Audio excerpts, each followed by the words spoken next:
What's going on, everybody? Top 10 Pokemon back, bringing you another top Pokemon card auctions of the week recap. Folks, another amazing week, as always, in Pokemon card auctions. This past week, we saw a PSA 10 Trophy Kangaskhan Holo card come through, hitting a pretty astounding price, if you ask me. And we also saw the demise of a certain Japanese promo card that used to be just insanely valuable, but now has gone down over 80% in value. Stay tuned to the very end. You're not going to want to miss today's recap. Before we get started on the recap, though, I got to shout out a quick auction recap sponsor. It is, of course, lowpopping.com, your source for investment-worthy Pokemon cards. If you haven't already, folks, after the recap, you got to go over to lowpopping.com and check out their insane inventory of PSA, BGS, and CGC graded Pokemon cards for sale. A lot of these cards are for serious TCG investors.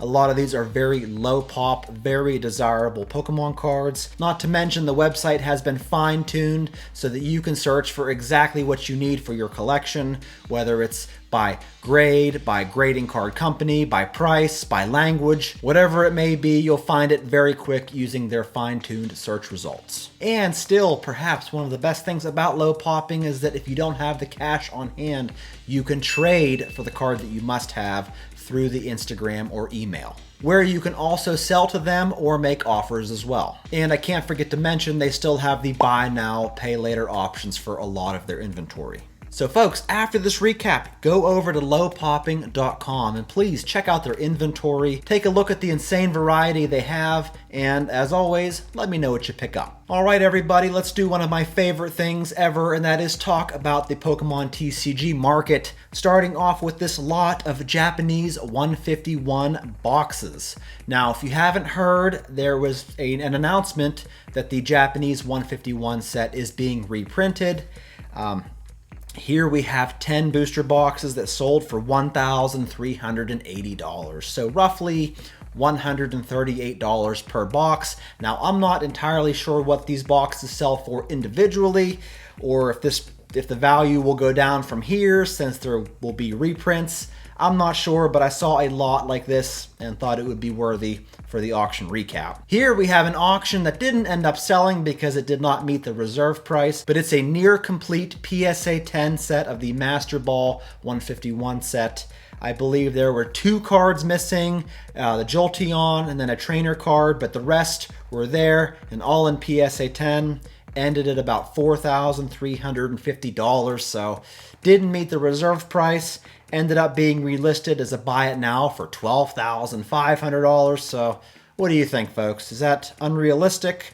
Do you lean closer to the $12,000 mark, or do you think this is closer to a $4,000 lot? Let me know. And then up next, I wanted to touch on some graded Celebrations cards. Celebrations can be a very hot topic. We saw a few weeks ago some run-of-the-mill Celebrations cards selling for hundreds of dollars. So let's take a look at a few that sold this week as PSA 10s.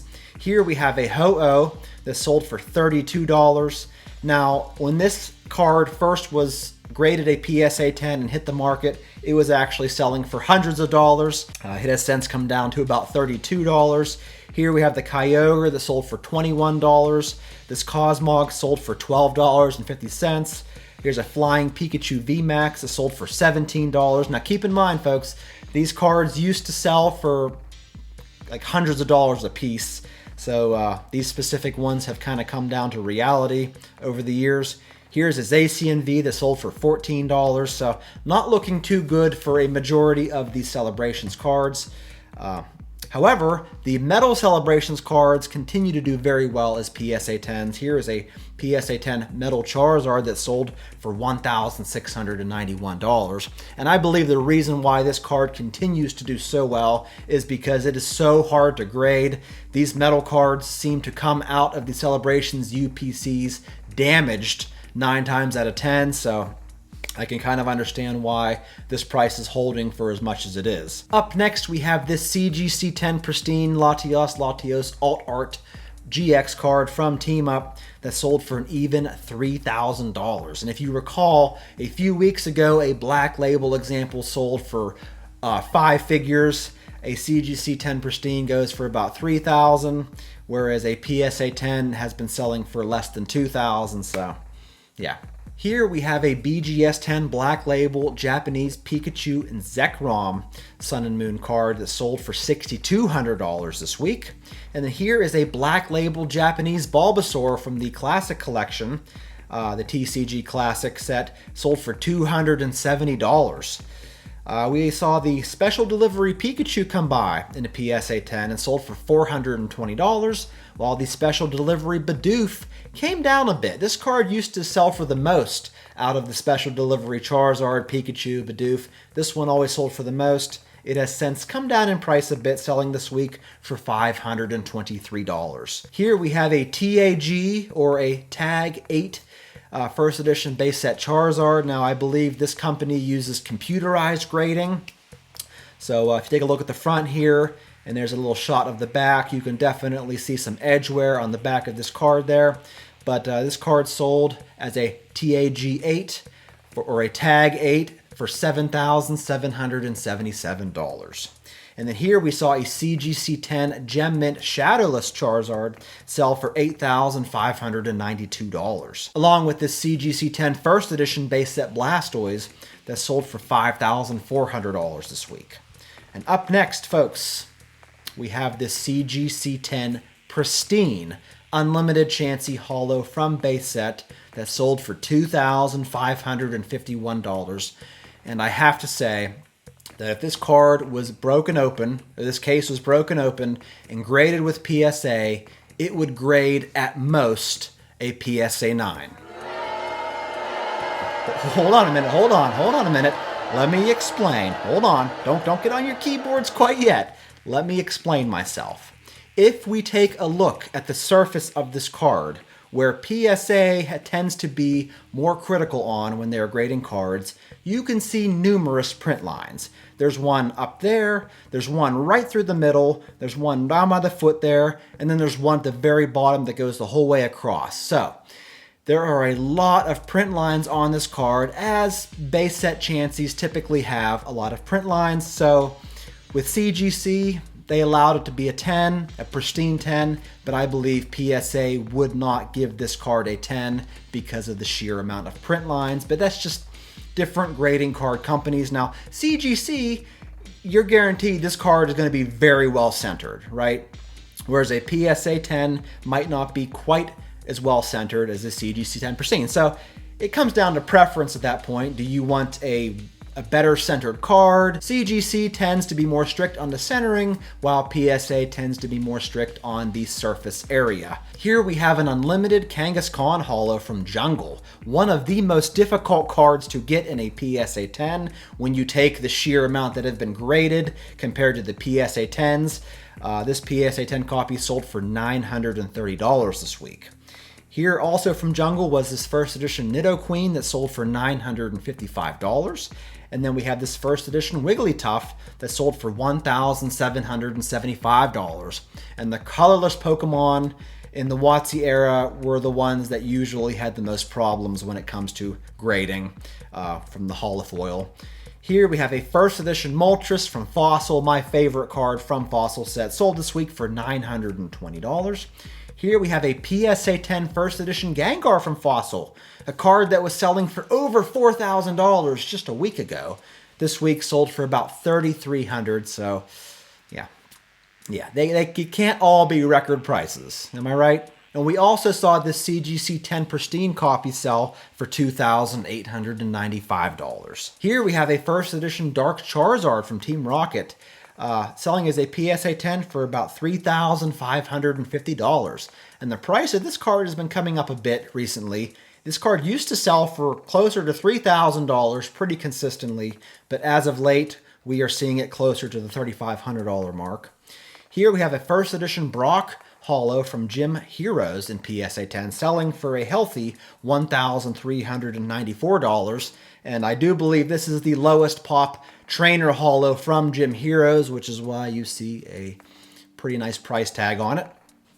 Here we have a first edition Typhlosion 17 as a CGC10 Gem Mint, sold for $2,226.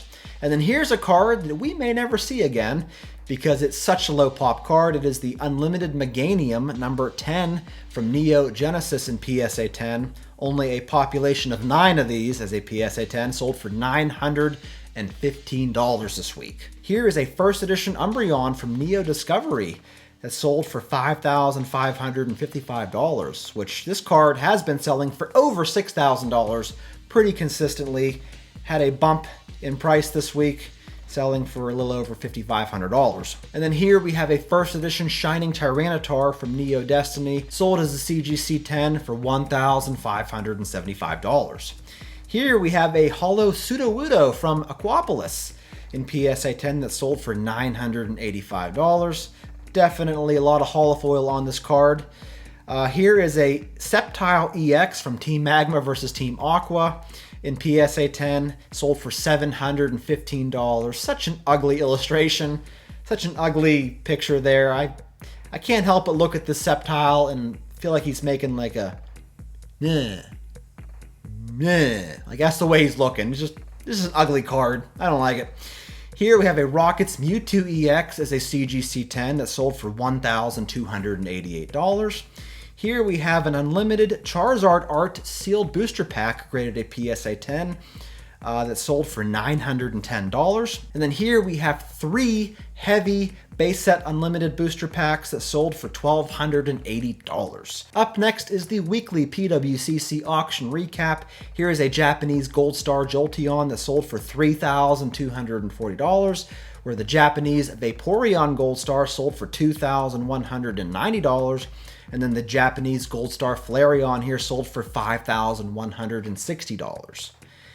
We saw a couple of the Misaki promo cards. Here's a PSA 10 Golem that sold for $2,190. Here's a PSA 10 Machamp Misaki promo that sold for $3,120.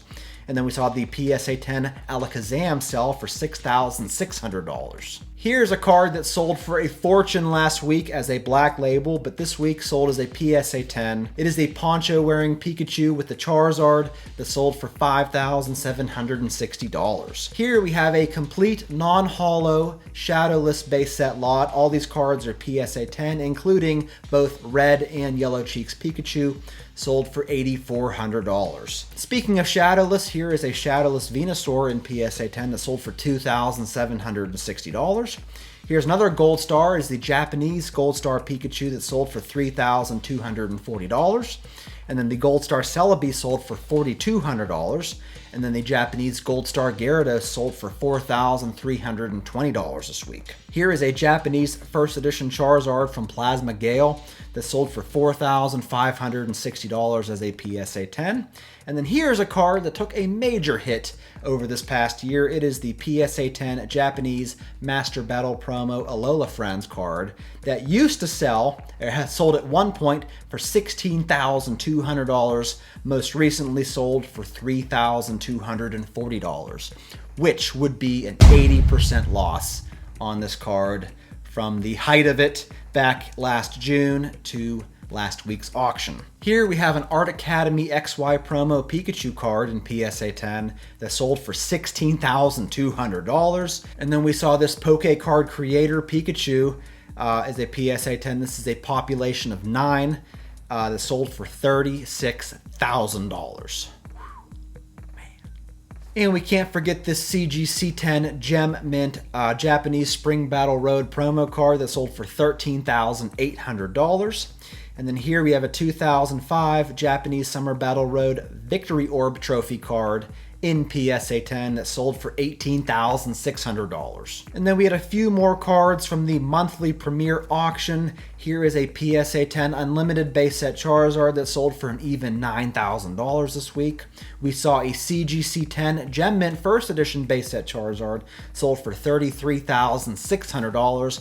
And then the auction of the week would have to go to the PSA 10 Trophy Kangaskhan that sold for $216,000. And as of right now, there are 12 PSA 10 copies that exist of this particular trophy card. That's all I got today, folks. What'd you think of the recap? Leave a comment below, and don't forget to go check out lowpopping.com.